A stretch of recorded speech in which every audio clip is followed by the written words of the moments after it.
Bueno, bienvenidas a la clase número 2 de Arte y Tecnología 1 de Folclore. Em, Nada, bienvenidas. Como saben, lo voy a volver a repetir para que quede, para el que pueda ver el video lo sepa, que es que esta clase es del lunes, hoy es lunes 5 de octubre, y la idea es que todos los lunes yo me voy a conectar a Zoom, les voy a enviar el link por mail y por el WhatsApp.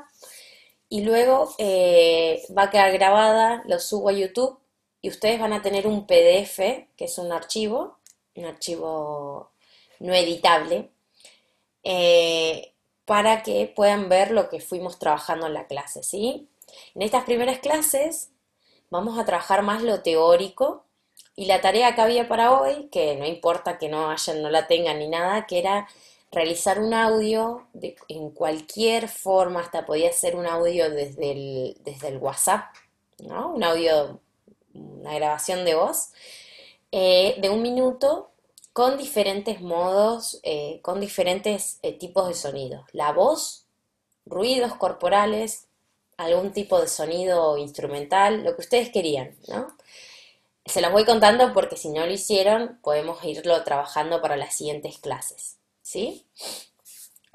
Bueno, voy a ponerles la presentación. Ahí está. Bueno, tenemos la clase 2 y en esta clase nosotros venimos trabajando siempre un texto, ¿no? Que es un texto un poco durísimo desde lo... Es muy poco amable, digamos, pero es muy organizador para que ustedes entiendan el enfoque que le doy a la tecnología, que tiene que ver un poco con esto, con, bueno, reconocer que la tecnología no nació de un día para el otro, no nació cuando nació el cine, no nació cuando nació la fotografía, ni la televisión, ni internet, sino que es una construcción humana que casi es lo que nos hace humanos, ¿no?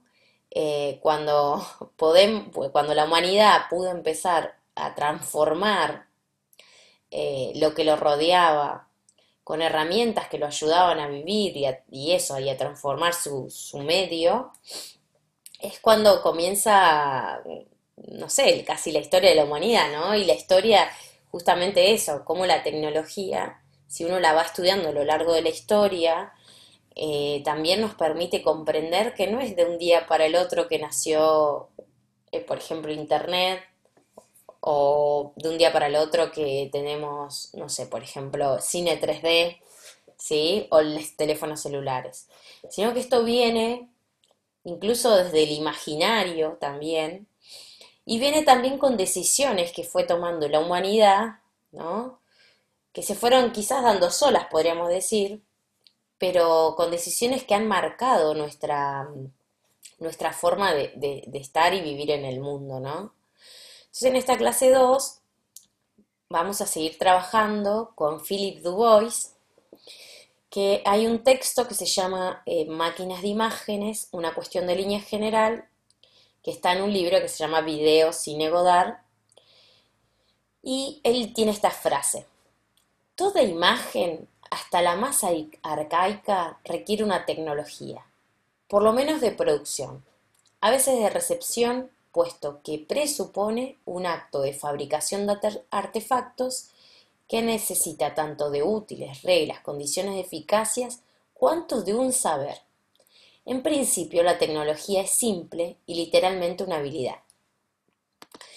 La primera clase, no sé si para las que habían visto el video o estuvieron, está que hablamos de dos revoluciones, la revolución neolítica y la revolución industrial. Como creo que yo les fui hablando, la revolución neolítica se habla de una revolución por los grandes cambios que hubieron, pero de alguna manera para entenderlo.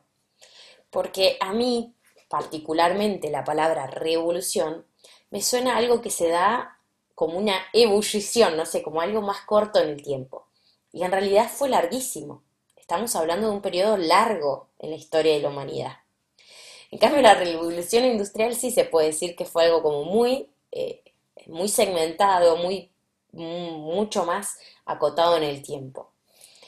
Y bueno, de la clase pasada llegamos a Ada Lovelace, que ella había desarrollado algunos conceptos que se siguen trabajando en la informática o en, o en sistemas de información, como por ejemplo hablaba de bucle, ¿sí? Bueno, entonces vamos de nuevo a esto que yo les decía, bueno, cuál es el enfoque? Que mi enfoque es particular también, o sea, yo les voy a hablar desde un lugar, desde un sector, desde una posición, ¿no? Que tengo en esto. ¿Qué tan nueva es la tecnología y a qué nos referimos con arte y tecnología? Y algo que quería volver como a pensar en esta primera frase de la imagen. Piensen las imágenes no solo el cine, la fotografía, también ustedes pueden pensar en imágenes, o sea, yendo al folclore, en otro tipo de imágenes, por ejemplo, una danza son imágenes. Ustedes construyen imágenes a partir de la danza. O sea, ¿qué tecnologías atraviesan al folclore? ¿No? Empiecen a pensar también en esto. Bueno, ¿qué produce el discurso de la novedad? Dice, oculta todo lo que es regresivo en términos de representación. Rechaza el carácter eminentemente tradicional de algunas preguntas, el asunto de lo real, el de la analogía o el de la materia. Hoy veremos la cuestión del humanismo o maquinismo. Vamos a ver un trabajo de un artista norteamericano que se llama Sol Lewitt y vamos a empezar a introducirnos en el arte del código o el creative coding, ¿sí? Esto me interesa también que ustedes todo lo que veamos lo empiecen a pensar con la danza, ¿sí? Aunque en principio esto pareciera irse más hacia cierto tipo de máquinas de imágenes, también podemos empezar a pensar qué empieza a suceder con el cuerpo. Y finalmente vamos a ir a los inicios de la fabricación del vidrio, los principios de la óptica y algunos dispositivos oculares. Entonces dice, de nuevo un poco lo que yo les estaba diciendo, la fotografía no representa de ninguna manera el origen histórico de las máquinas de imagen, pero pone el foco en el problema de la ampliación de la presencia de la máquina en relación entre el sujeto y lo real.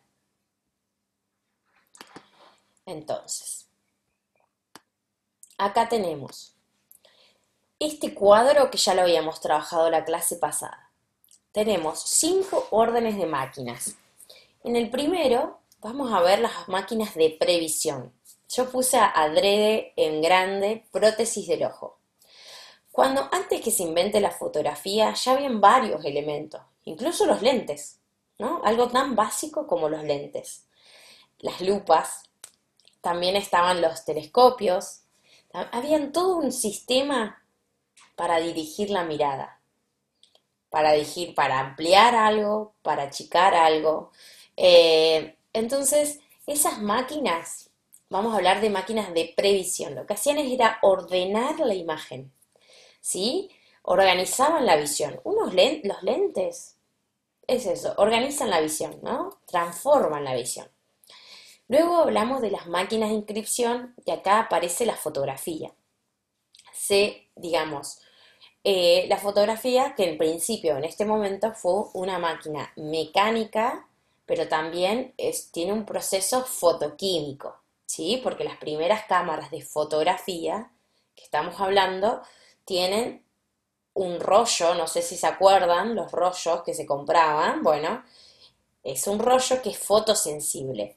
Es decir, cuando aprieto el botón, entra un haz de luz en un tiempo muy cortísimo, muy infinitamente corto, o sea, tac, tac, o sea, muchísimo más corto.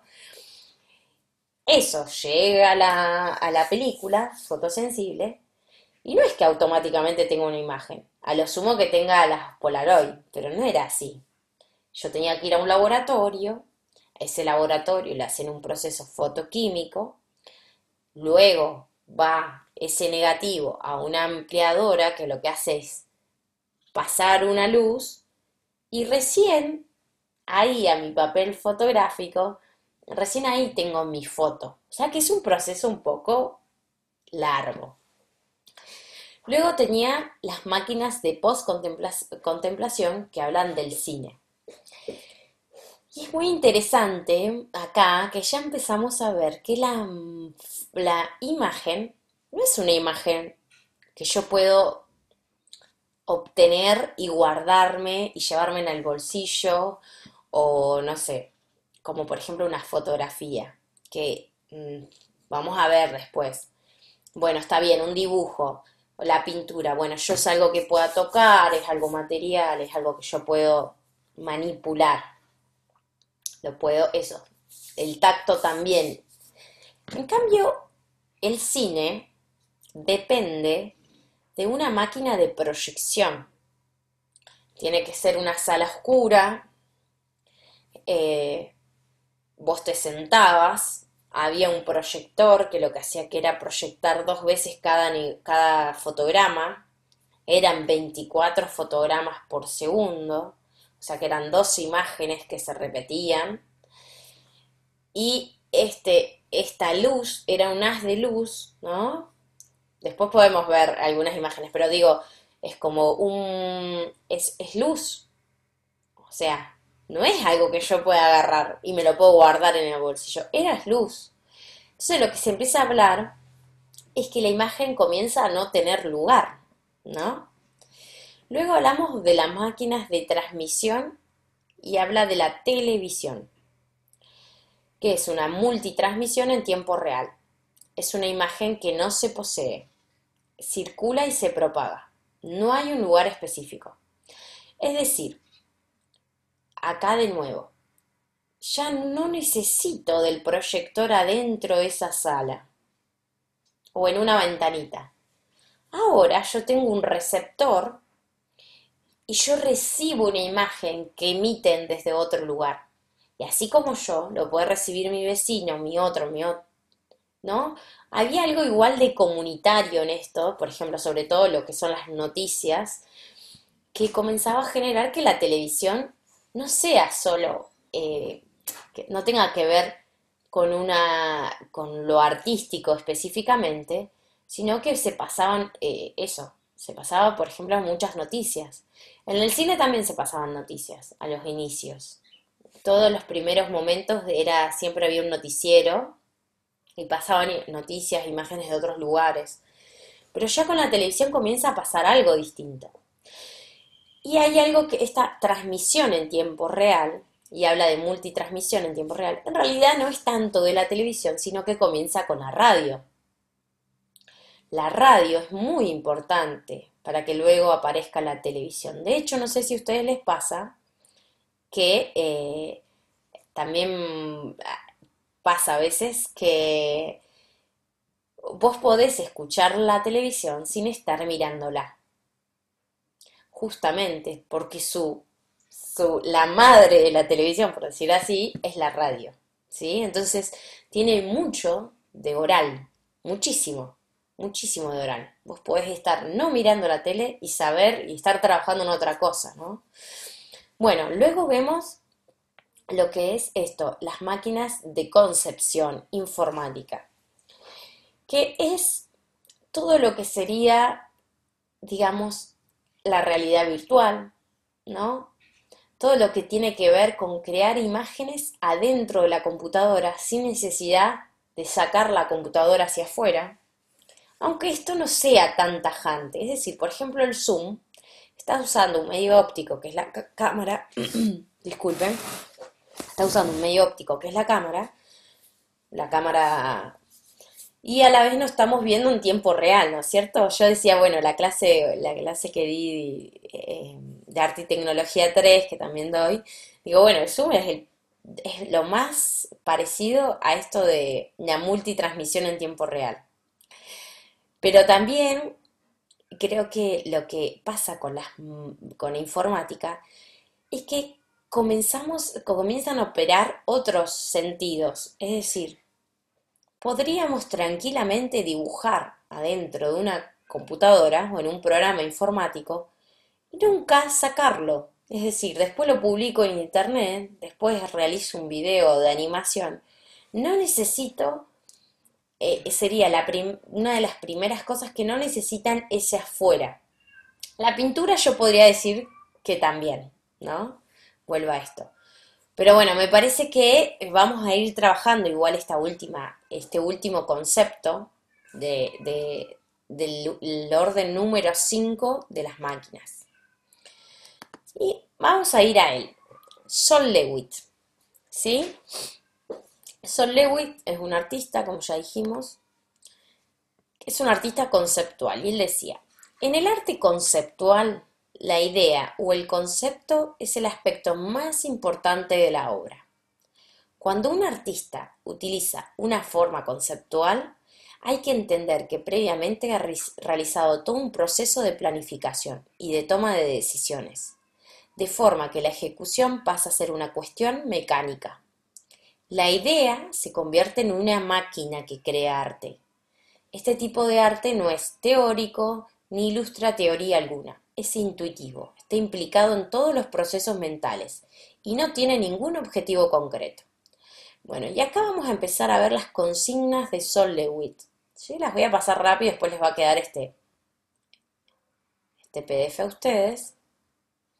Estas eran las estructuras. Él no hablaba de esculturas, hablaba de estructuras. Estas son otras obras.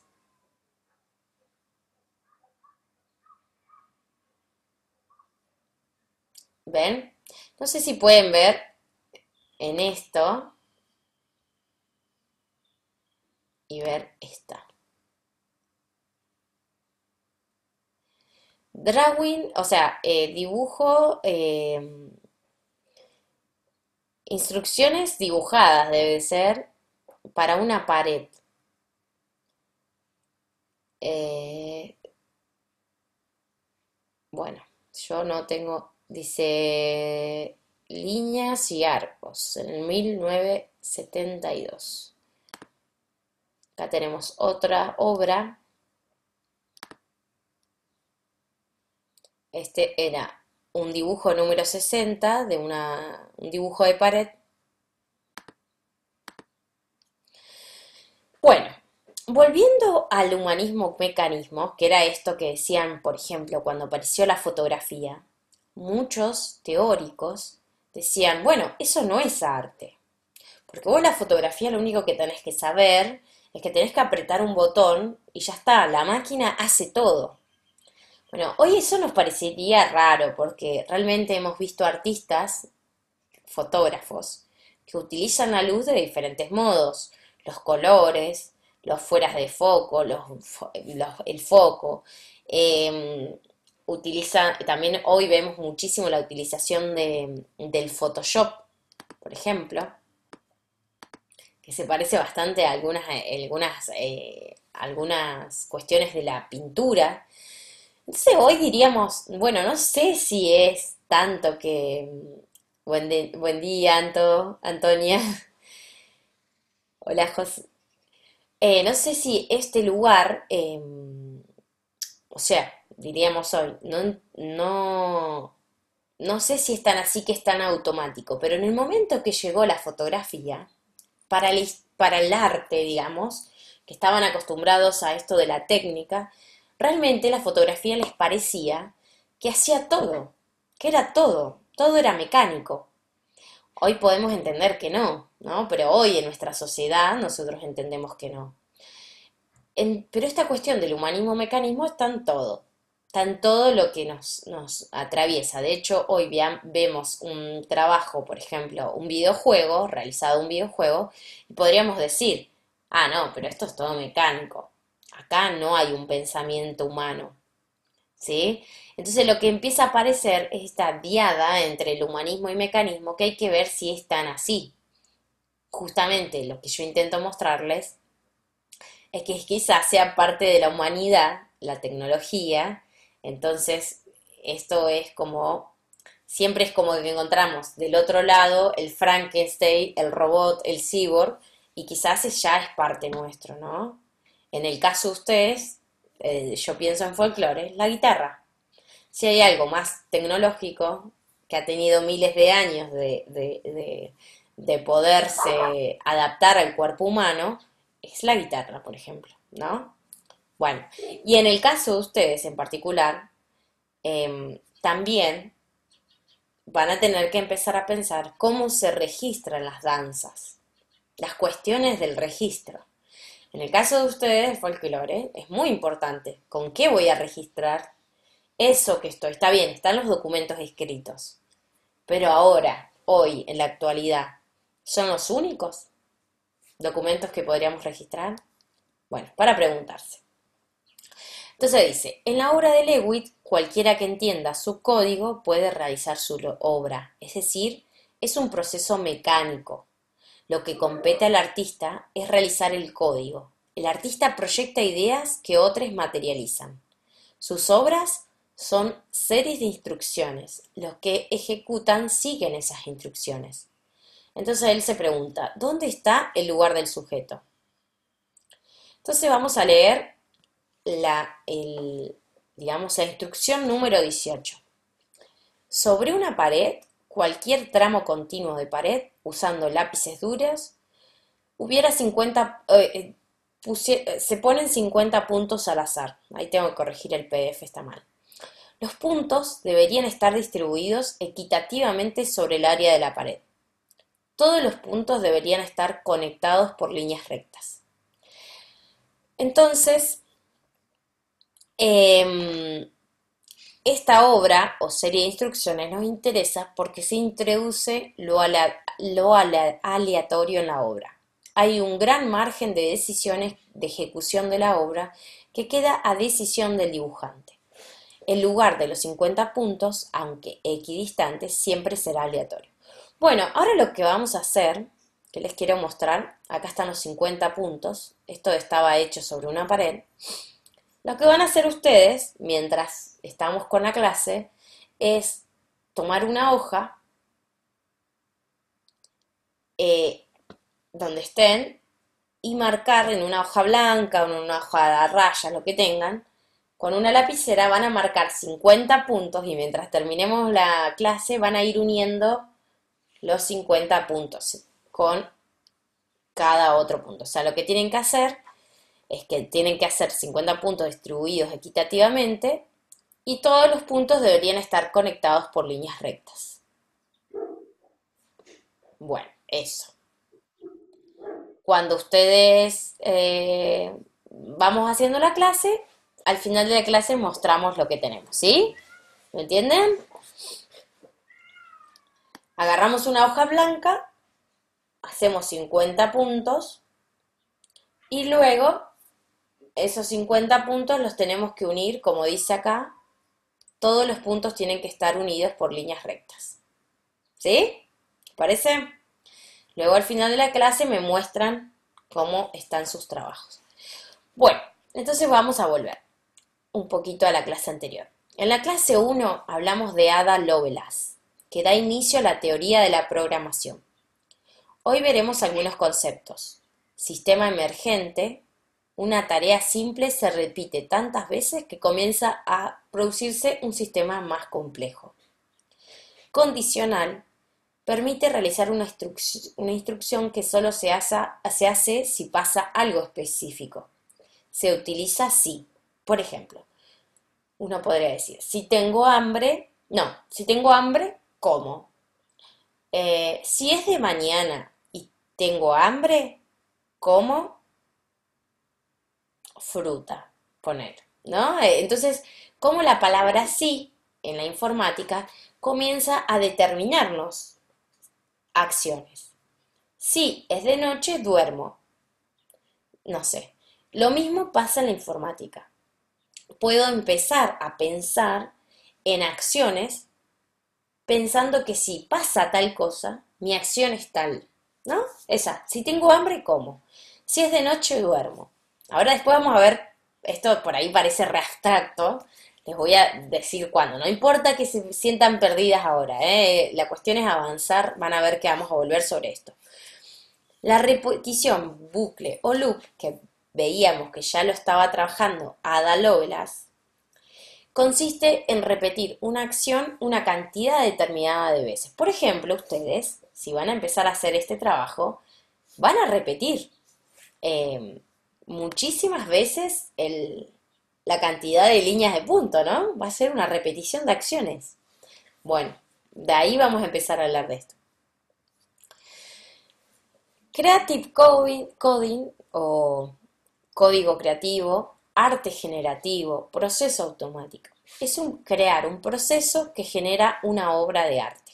Es un conjunto de reglas o serie de instrucciones que pueden ser ejecutadas por otros o por una máquina. ¿Por qué les estoy hablando de esto? Arte y tecnología de folclore. Bueno, yo les quiero mostrar que tanto desde la realización de un guión tenemos bastante de esto de creative coding, ¿sí? Bastante de esto de generar un sistema que genere obra. Por ejemplo, un guión de cine, un guión de televisión para un programa de televisión, lo que hace es generar una estructura para que luego otro la pueda realizar incluso. Había directores de cine que ni siquiera iban a filmar, ni siquiera se encontraban con los actores ni nada. Ya con su guión lo entregaban y se hacía como estaba determinado. O sea, no, en esos lugares había directores que no estaban abiertos al azar. Nada se podía cambiar. Bueno, yo eso es lo que quiero que ustedes vayan entendiendo. Cómo o sea, este código creativo, en realidad lo usamos todo el tiempo. ¿Sí? Vamos a seguir. Bueno, acá les voy a mostrar las notaciones musicales. Por ejemplo, Anto, te silencio un poquitito porque me parece que hay como un ruidito. Vos cuando quieras hablar te activás, ¿sí?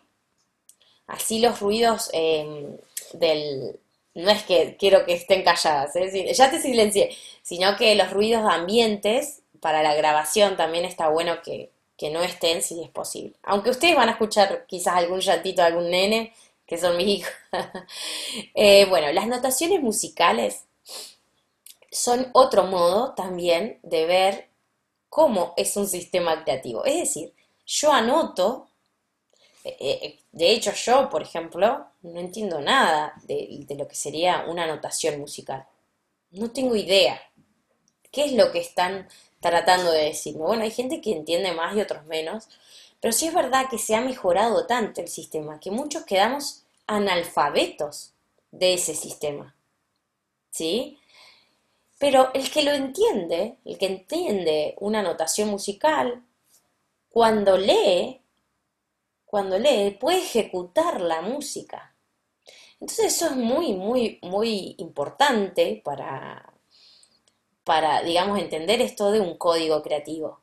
Es decir, que yo le puedo decir, acá les puse todas, digamos, notaciones musicales un poco extrañas, porque quiero que vean que también hay otras posibilidades de escritura.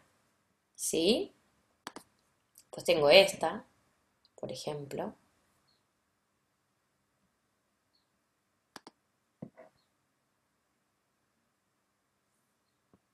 Esta podría ser una forma que uno tiene de escribir. Es un código creativo. Cuando otro que conoce el sistema lo ejecuta, está realizando, de alguna manera, está interpretando la misma información que el que creó el código la dio, ¿no? Los momentos, los tiempos, una estructura, un inicio, ¿no? Bueno,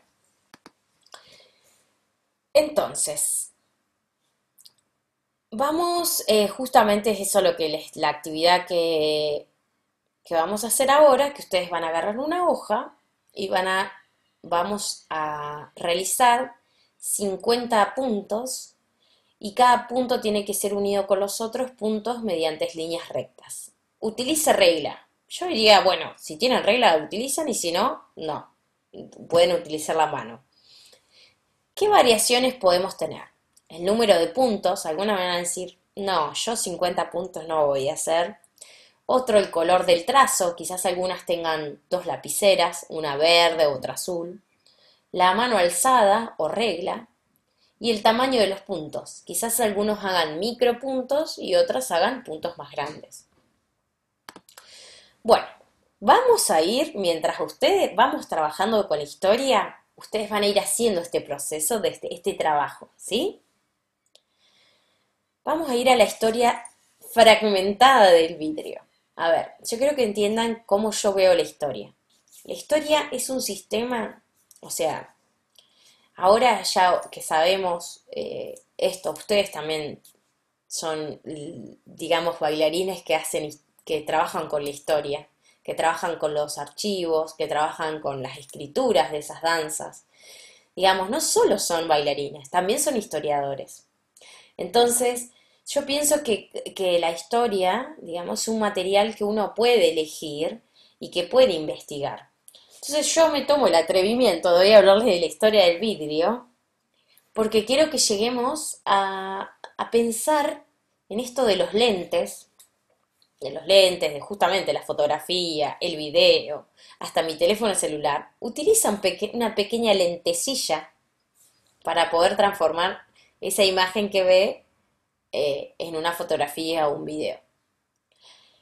Entonces, para mí es importante que entendamos la historia del vidrio y esta es una historia que yo armo con mis propias investigaciones, pero que puede no ir, o sea, adrede, quiero que entiendan eso, que es mi forma de ver esta historia del vidrio y por qué la veo así.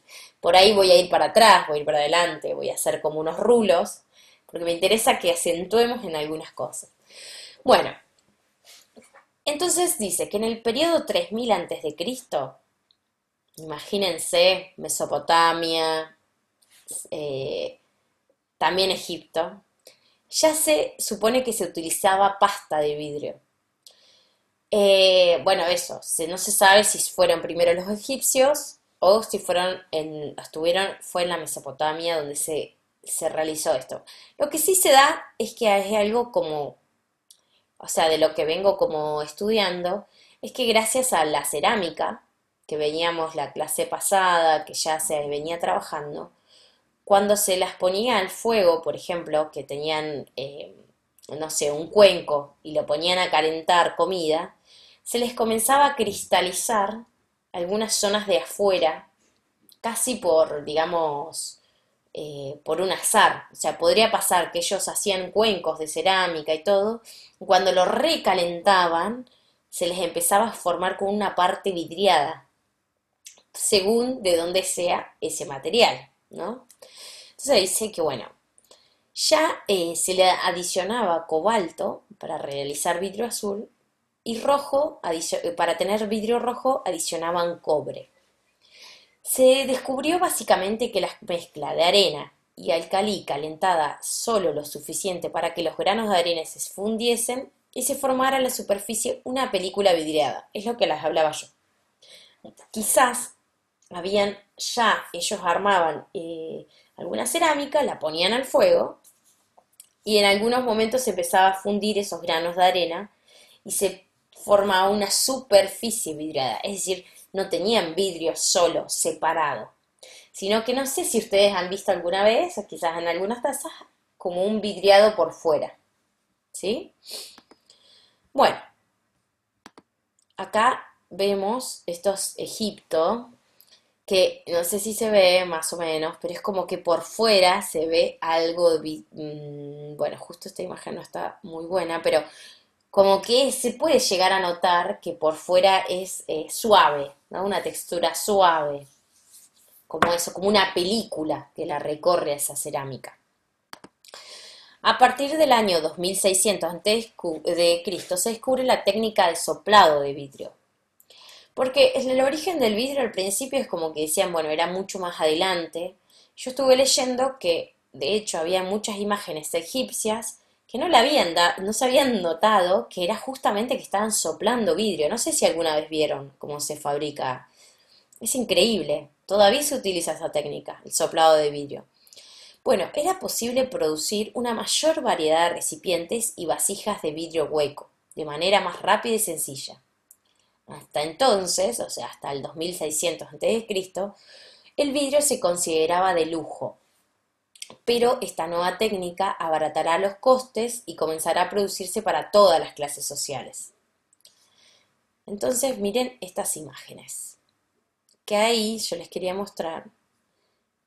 Bueno, primero, yo acá digo, bueno, pueden ser cerámicas, ¿no? Pero miren esta imagen se nota como bien clarita y él está como soplando algo, no sé si miran, tiene como la cara metida en algo. Acá también, se nota bastante que se trasluce acá, ¿no? Y acá está como más, está pintado hasta acá y luego se puede traslucir, ¿no? Es algo. Y acá se va a notar mejor. Él está, aunque está la imagen media rota, está soplando. Está soplando. Y está agarrando con unas pinzas, con su otra mano. Acá se ve una imagen reconstruida, también lo mismo, ellos están soplando vidrio. Y vamos a ver unas cerámicas egipcias. En el segundo milenio ya se procede a una fabricación de vidrio de gran escala en Asiria y Babilonia.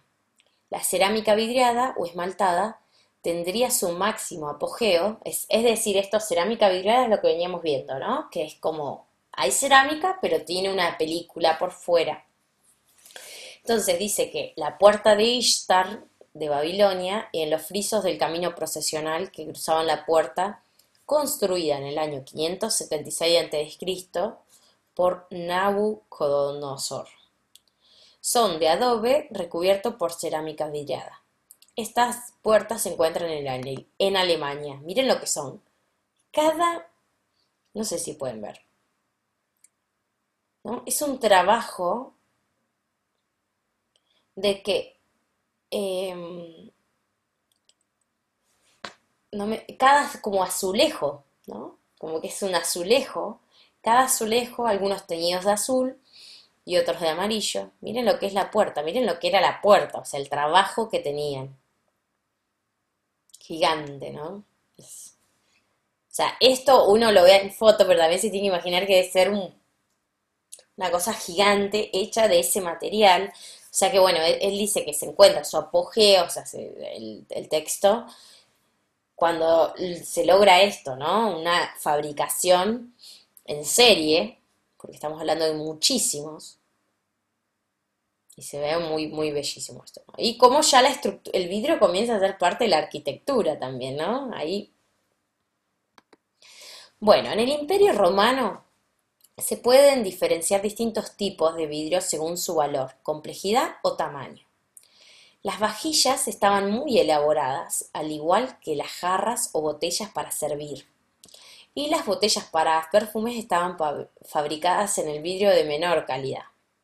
Encontramos acá, en Judea, en Israel digo, miren lo que es, ya se encontraban el vidrio.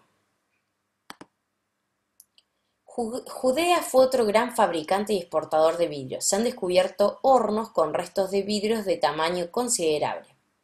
Se supone que en el Imperio Romano el vidrio provenía de Egipto y de Israel. Es decir, que los romanos le compraban ya dos. Que lo que dicen es que lo que hacían era generar como grandes producciones de vidrio y luego se cortaban como diferentes vidrios y vos te llevabas eso, o sea, si vos eras un artesano del vidrio y luego en un horno más pequeño generabas otras producciones, pero era como que habían dos grandes fabricantes y exportadores de vidrio, así en cantidad. El vidrio de Judea era de color verde claro y menos caro que el egipcio. Bueno, acá vamos a ver. Acá estaba el vidrio translúcido. Después dice que se empezó a dominar el vidrio incoloro. Miren lo que son estos. Vasos romanos del circo. Eh, Más o menos se habla el siglo 3 después de Cristo. Se lo mostré.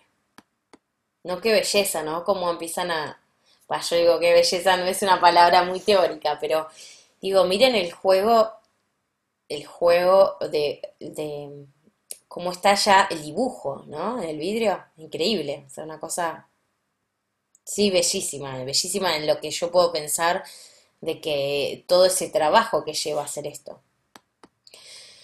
Bueno, entonces le cuento algunas cosas que están escritas, que ya se hablaban, ¿no? De los lentes. Letras, sin embargo, pequeñas y borrosas, son vistas más amplia y claramente a través de un globo o vaso lleno de agua. Eso lo dice Séneca y lo escribe y se puede llegar a él en el siglo I después de Cristo. Plinius, escritor y militar romano del siglo I, relataba que Nerón miraba a través de una esmeralda las luchas de gladiadores, ya que estas piedras preciosas, con su filtro de color, hacían que el ojo tuviera una vista más agradable. Es decir, que también Nerón quizás tenía o problemas de vista o quizás, no sé, definía un poco más mirando a través de las piedras las luchas de gladiadores. Bueno, acá les pongo una pintura que es de 1887, pero habla de un momento que es que Nerón ante el cadáver de su madre, y acá vamos a ver la casa de Nerón, que se llama Domus Aurea. Yo quiero que empiecen a observar la tecnología, ¿no? Este círculo, ¿no? Las no puertas, como estas aberturas. Ahí yo veo como también otras aberturas como más pequeñas. Como para, empezamos a imaginar qué es eso que nos está nombrando, en qué momento se comenzaron a utilizar esas piedras para ver mejor, ya acá se utilizaba el vidrio, miren los colores, ya utilizaban colores para pintar las paredes,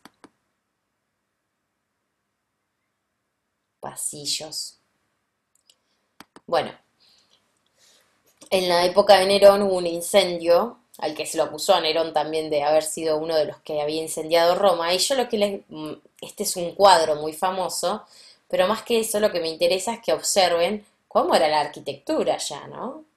Para que también eso, empecemos a ver esto de la tecnología, también lo veamos en la totalidad, cómo es esa arquitectura, miren, ya tenían como unos puentes, las columnas, las estatuas.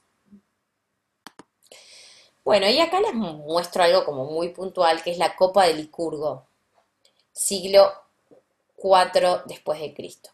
Es una copa en jaula hecha de vidrio dicroico, es decir, que se cambia de color según la dirección de la luz.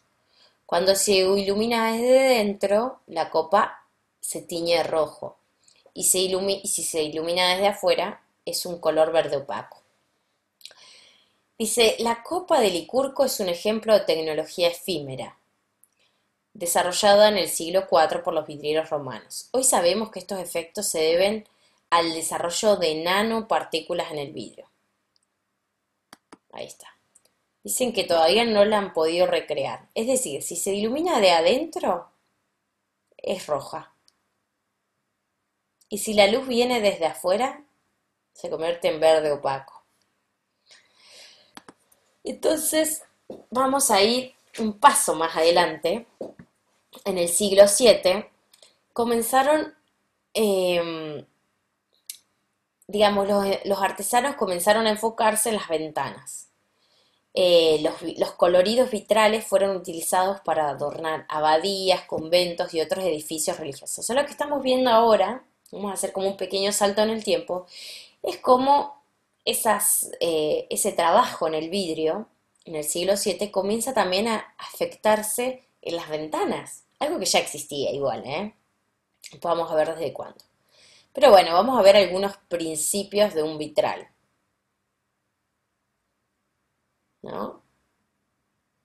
Así como podía yo teñir algunos elementos de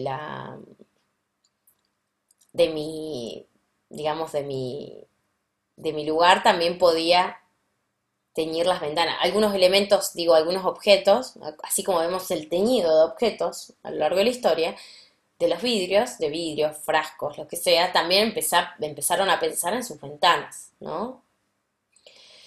Y acá vamos a ver esto. Las ventanas. El término proviene del latín ventus, viento, haciendo referencia a la capacidad de ventilación que proporciona. Antiguamente la ventana también se denominaba fenestra o finistra. En principio, las ventanas se cubrían con un paño o un pergamino aceitoso para mantener el calor y dejar entrar algo de luz. También he oído que podían poner, por ejemplo, no sé, tenían una ventana y la tapaban con una madera, un tapial de madera, bueno. Las viejas casas tenían ventanas muy pequeñas por esto, porque justamente cuanto más grande era la ventana, más problemática era taparla y se pierde el calor. Una de las principales misiones que cumple una ventana es la de ventilación, permitiendo a través de ella la comunicación del interior de la estancia con el exterior. Bueno, a ver. En el siglo VII no se usó el vidrio en las ventanas, sino otros materiales. En América se utilizó la mica. ¿Vieron cómo es una piedra? Ahora lo vamos a ver. Pero ya no, o sea, podríamos empezar a pensar que las primeras ventanas, al donde lo más vidriado que puede ser también es eso, una piedra, limar una piedra, y eso era, digamos, el vidrio que nosotros tenemos, lo que cubría la ventana. También cuernos de animales. ¿Vieron? Los empiezan a lijar y hacen que se pueda traslucir la luz.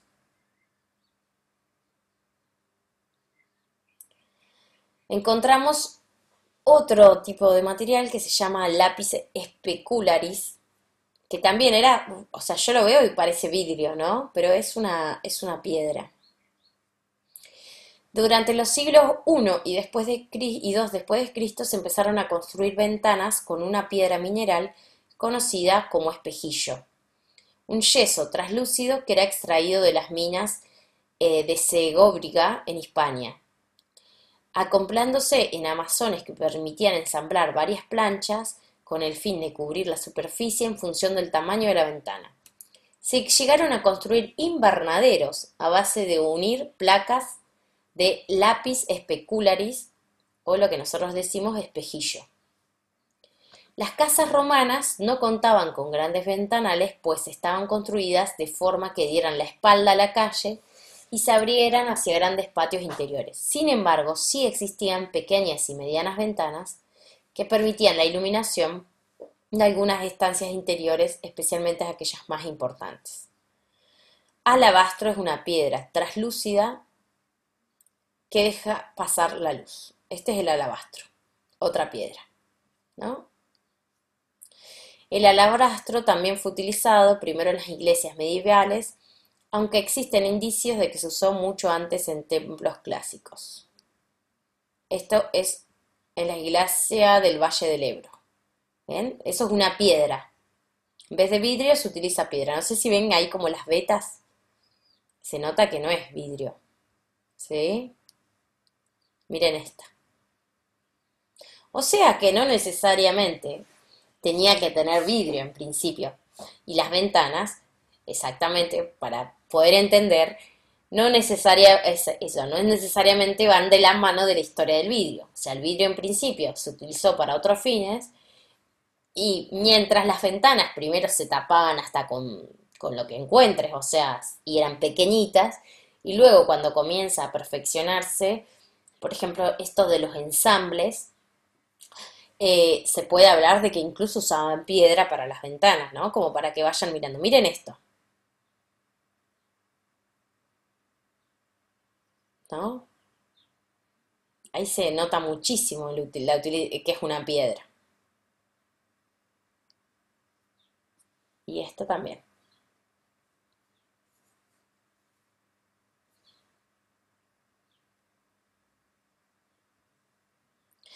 En el siglo VII el estilo románico fue reemplazado por la arquitectura gótica A diferencia de los edificios románicos, las iglesias y catedrales construidas en este estilo muestran un claro interés por la altura y la luz. Este enfoque es evidente en todos los aspectos del diseño gótico, incluyendo agujas altas, muros delgados y delicados y por supuesto grandes vitrales. La Catedral de Notre Dame, que no hace poco, pero bueno, se incendió, no sé si se acuerdan las noticias.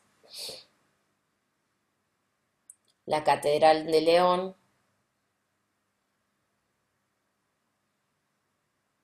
Bueno, y adrede les puse otra imagen que tiene que ver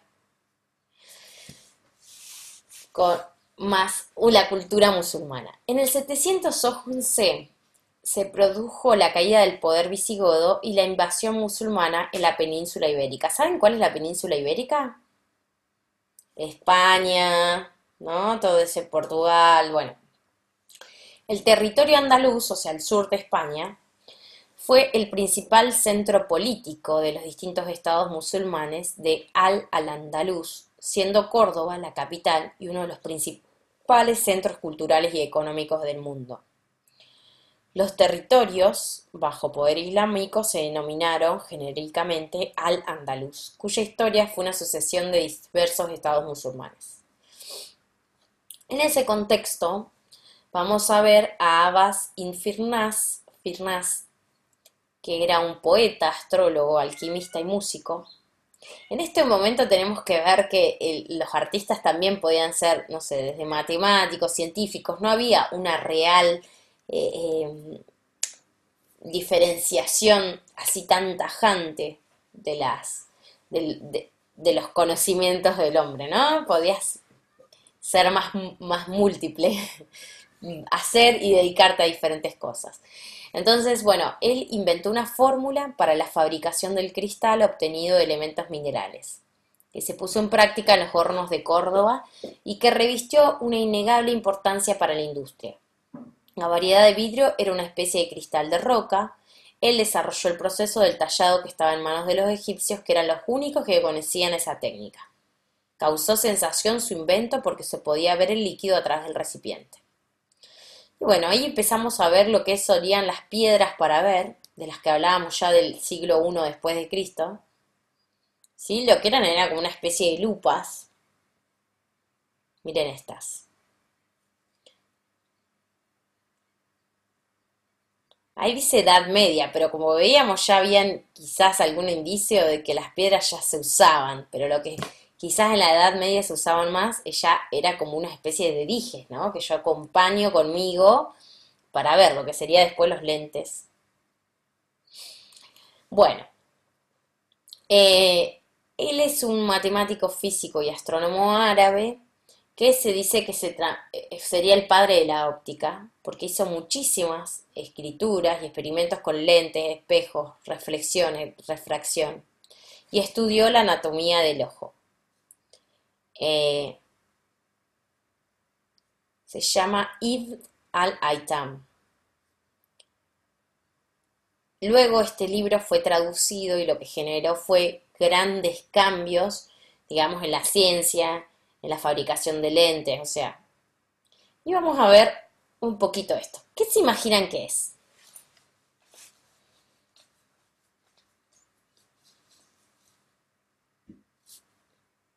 ¿Qué podrá ser eso?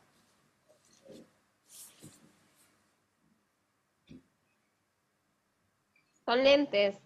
Ajá, muy Sí, bien, sí. eran, porque vi la clase anterior, era para que no le lastimaran el ojo la nieve.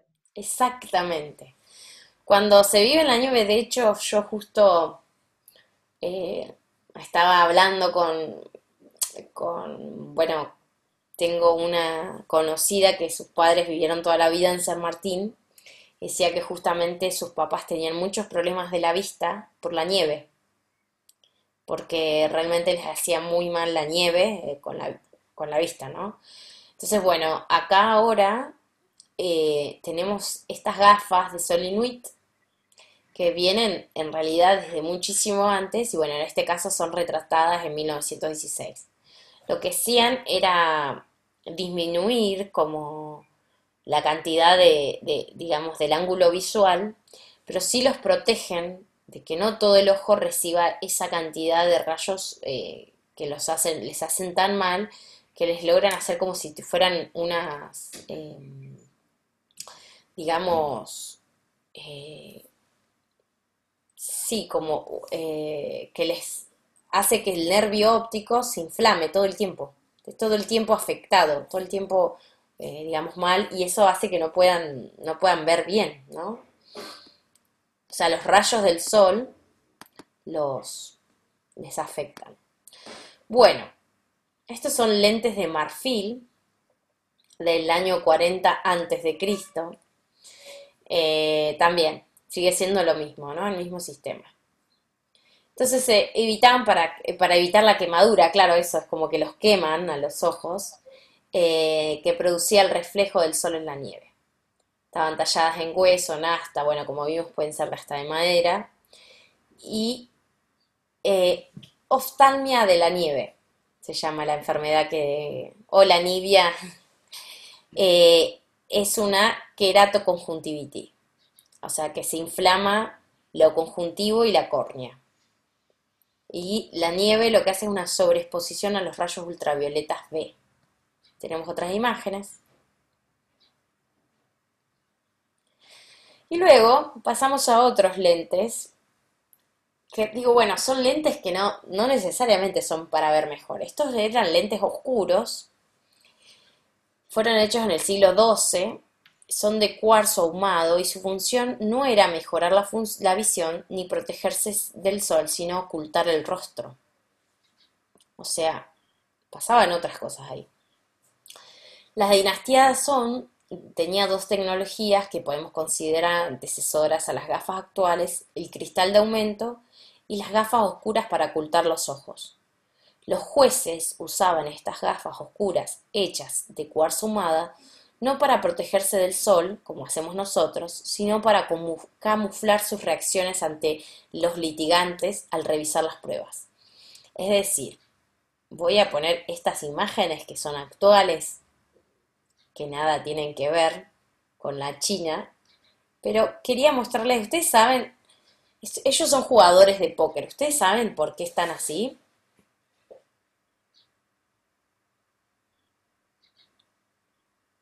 ¿Nunca vieron? Es porque como nos pasan el truco, a veces no hacemos seña o hacemos gestos con nuestros ojos, con nuestra boca, que nos delatan qué mano tenemos o qué tenemos. Exactamente, Erika. Y eso es lo que hacían los jueces de China tapándose los ojos. Lo que querían era evitar dar información, porque eran jueces los que los usaban, de lo que pasaba con lo que estaban viendo.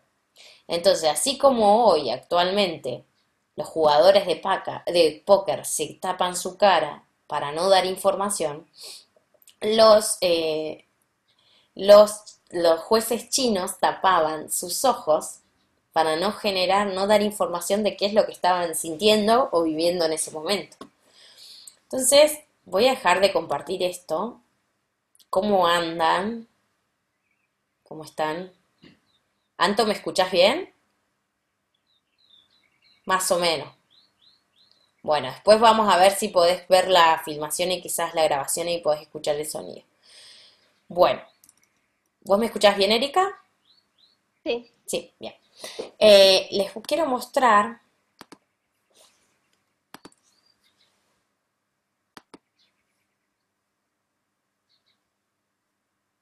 les quiero mostrar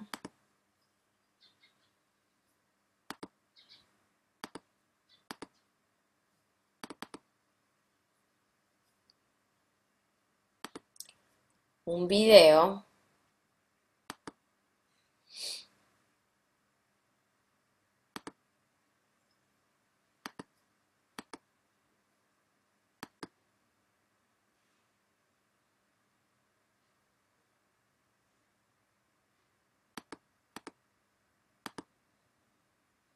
A ver si...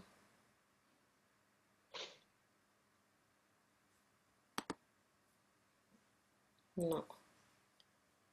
Denme un segundito.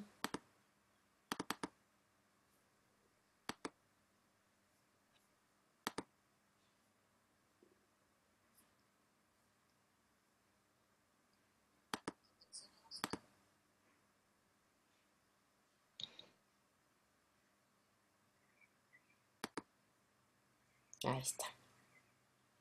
Ahí va, ¿eh?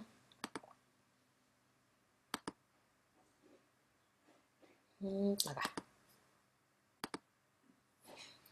Díganme si se escucha. ¿Se escucha una música? ¿No? Vale.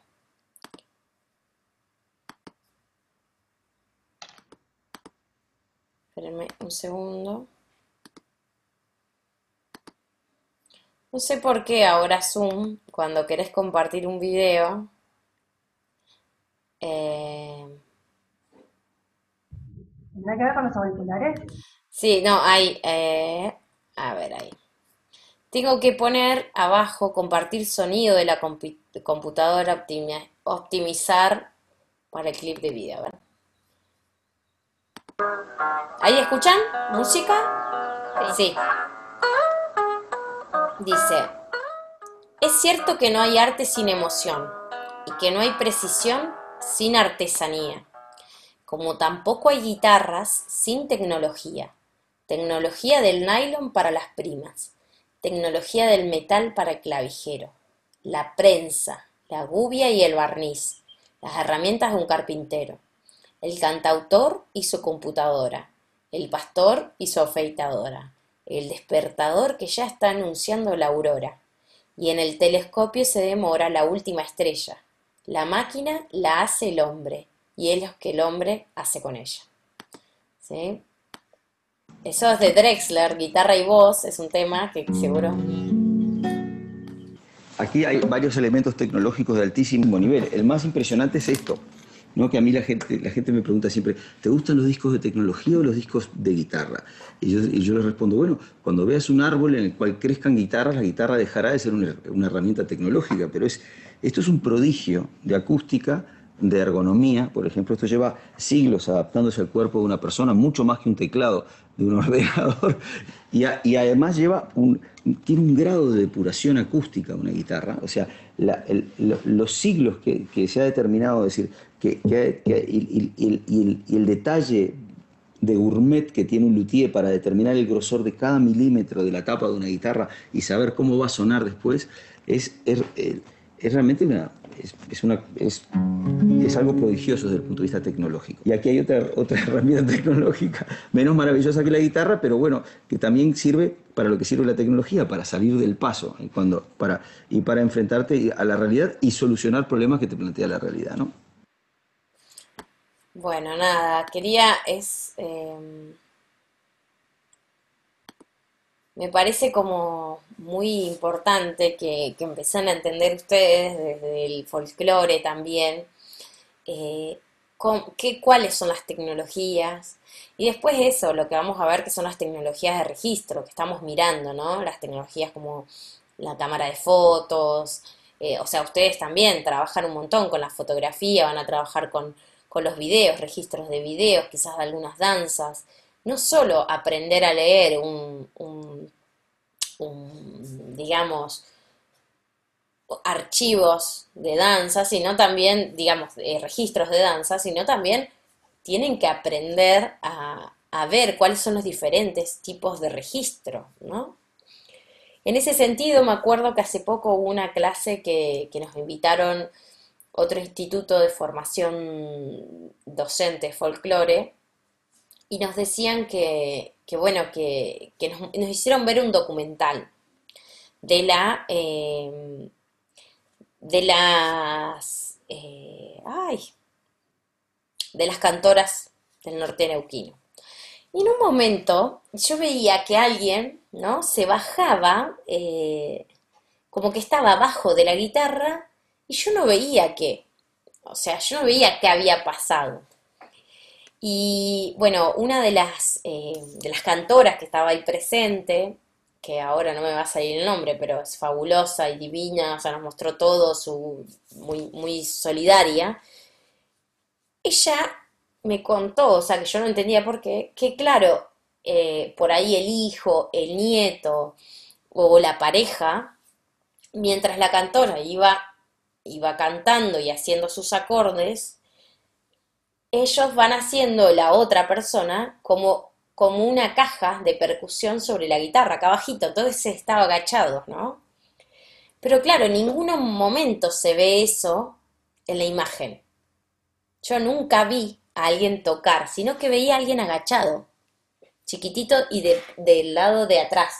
Entonces digo, bueno, qué importante que es para el registro de algo que está sucediendo, de un hecho folclórico, empezar a tener esa totalidad de planos que permiten también abarcar la totalidad. Claro, si ella no me hubiese contado que había una persona que estaba de espaldas a la cámara y lo que hacía era tocar con sus manos el ritmo como tipo caja, yo no lo hubiese sabido, porque no se veía en la imagen, no se veía en ese documental, en ese registro. Entonces, digo, como para que ustedes vayan como teniendo esas diferentes maneras, digamos, de que se puede trabajar los registros de video, los registros fotográficos, los registros de audio, ¿sí?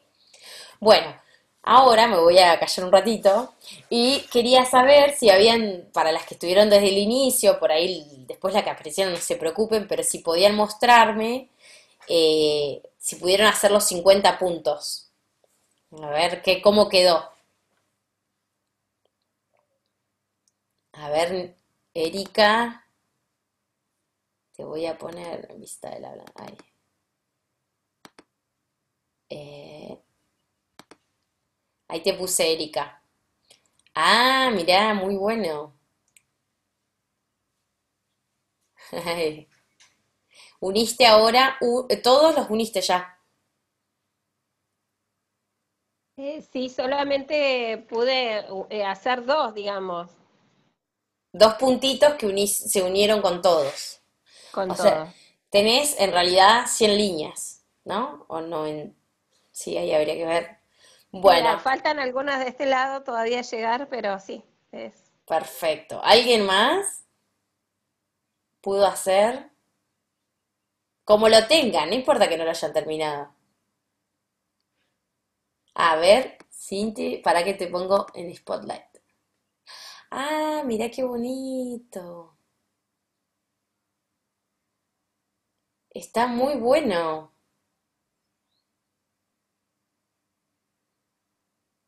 Muy bueno, Cintia. Hiciste los 50 puntos, miren, ella, qué distintos, ¿no? ¿Se dan cuenta qué distintos que son con la misma consigna? ¿Y ya los uniste a todos, Cintia? No, empecé uniendo los más cercanos y después hizo un lío. No uní uno con todos.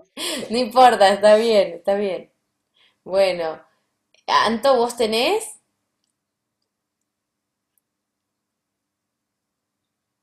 A ver, ahora le ponemos a Anto. A ver. Miren no se escucha, Anto, ¿para qué te pongo el audio? Ahí está. Ahí te puse para que aceptes que se abra tu micrófono.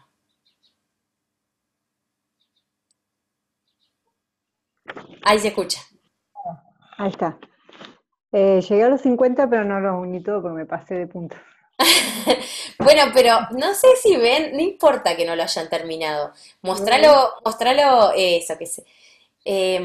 Lo que está interesante, lo veo distinto de los demás, digo, como para empezar a ver que con la misma consigna hasta ahora, cómo comienza a ser cada una diferente.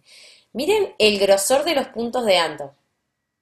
Como que son más, ¿no? Como tienen como, están bien rellenos, son como bien circulares. Bueno, eso es lo que quiero que vean, que con la misma consigna, como cada una le pone, digamos, comienza a generar otras consignas, si queremos.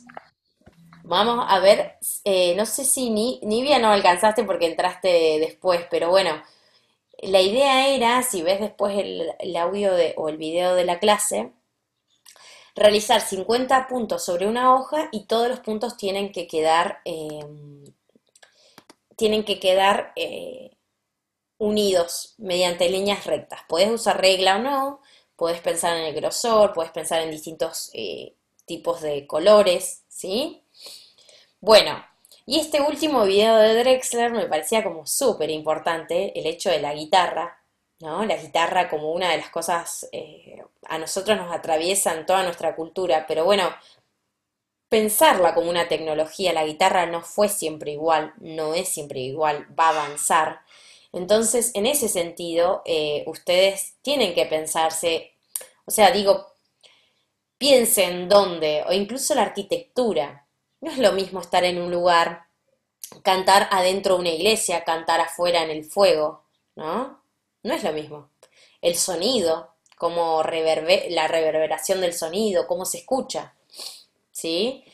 Entonces, digo iglesia porque me imaginé que también debe de haber, o sea, yo no soy de folclore, pero me encanta verlo al folclore porque, bueno, nunca estoy muy acostumbrada a ir a lugares, digamos que voy, me gusta estudiarlo desde mi lugar, desde mi saber, que yo soy, bueno, soy profesora de cine, y me encanta como poder observar al folclore en todas sus dimensiones. Y tiene una dimensión de historiador, de investigador, ¿no?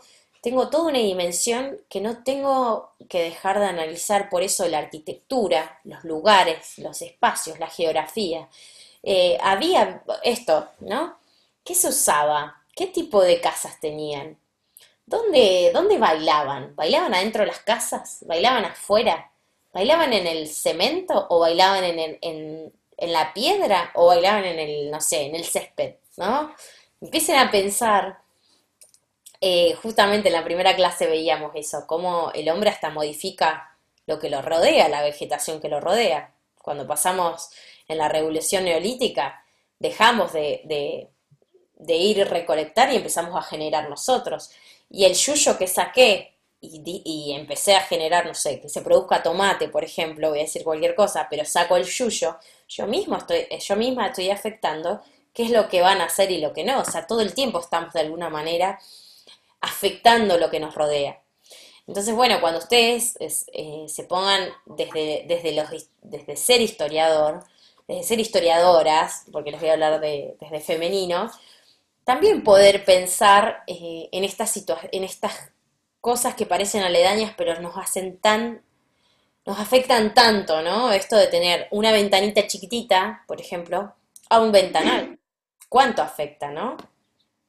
Bueno, para no seguir, nos vemos. ¿Tienen alguna pregunta? Porque yo hablo mucho por ahí y no dejo lugar a las... Pueden ustedes cuando quieran, ¿sí? Me dicen, Patricia, espera, espera, bueno, y ahí yo paro y pueden preguntarme lo que quieran.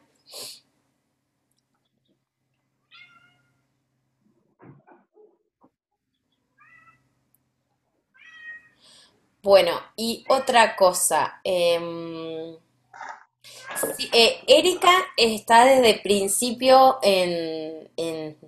este año comenzó primer año, desde principio de año. ¿Cintia y Nivia igual? Yo sí. Vos sí, Cintia, desde el principio. ¿Y Nivia, vos empezaste ahora o...?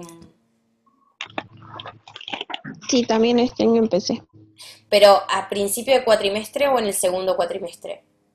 ¿En el primero o en el segundo a cuatrimestre? principio, Ah, bien, bien. en el segundo creo. Ahí estoy perdida. A ver, ¿vos empezaste en marzo o empezaste ahora en agosto, septiembre? En marzo. Ah, bien, bien, bien, bien, bien. ¿Y cómo vienen? ¿Vienen haciendo las otras materias? Sí, Bien, todo en bien, conjunto. bien, perfecto. Bueno, vamos a darle un cierre así dejo de grabar esto y les quiero hacer unas preguntitas chiquititas